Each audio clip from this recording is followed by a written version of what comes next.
Yung mga par, kamusta? Ang panibagong history kay Manny Pacquiao. Pero bagong lahat mga idol, suportahan nyo naman ang ating channel. Maraming salamat po.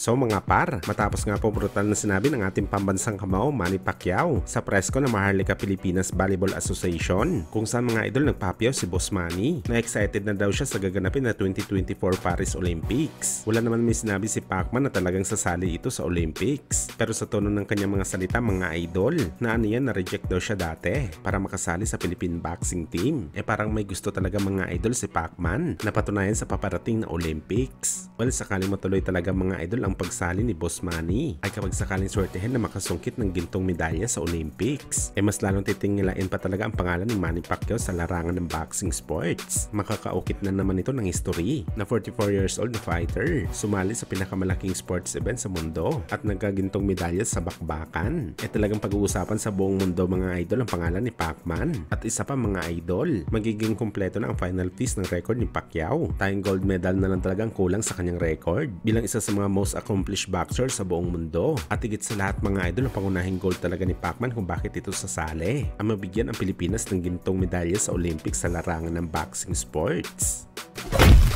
Sa kabilang banda naman mga idol, matapos nga po ang mainit na weigh-in sa pagitan ng ating pambato na si Mercedes Hesta kalaban ng Mexican knockout artist na si William Cepeda para sa bakbakan nila bukas under sa promotion ng Golden Boy, kung saan mga idol, bago pala ang main card weigh-in ni Cepeda at Hesta, pinainit muna mga idol ng dalawang women's junior flyweight superstar na si Yokasta Valle at Maria Santiso ang ibabaw ng stage. Pinakita lang naman kasi mga idol ng dalawang babae ang kanilang malamodel na katawan sa weigh-in. Agaw pansin talaga dito mga idol, ang unified champion na si Yokasta Valle ng Costa Rica. Siya talagang nagpainit sa weigh-in ng Golden Boy. At sa sobrang init pa nga mga idol, napalingon na lang talaga ang promoter nito na si Oscar de la Hoya. At sa naging resulta naman ang timbangan mga idol, pasok po ang dalawang babae sa weight limit. Si Maria Santiso bumigat ng 104.2 pounds. Samantala si Valle naman mga idol, sumakto sa timbang na 105 pounds. Kaya tuloy na bukas ang kanilang unification fight. At ginagarantiya natin mga idol, kung pinainit ng dalawang babaeng stage sa weigh-in, sigurado tayo mga idol na mas papainitin pa nilang ibabaw ng ring bukas sa bakbakan.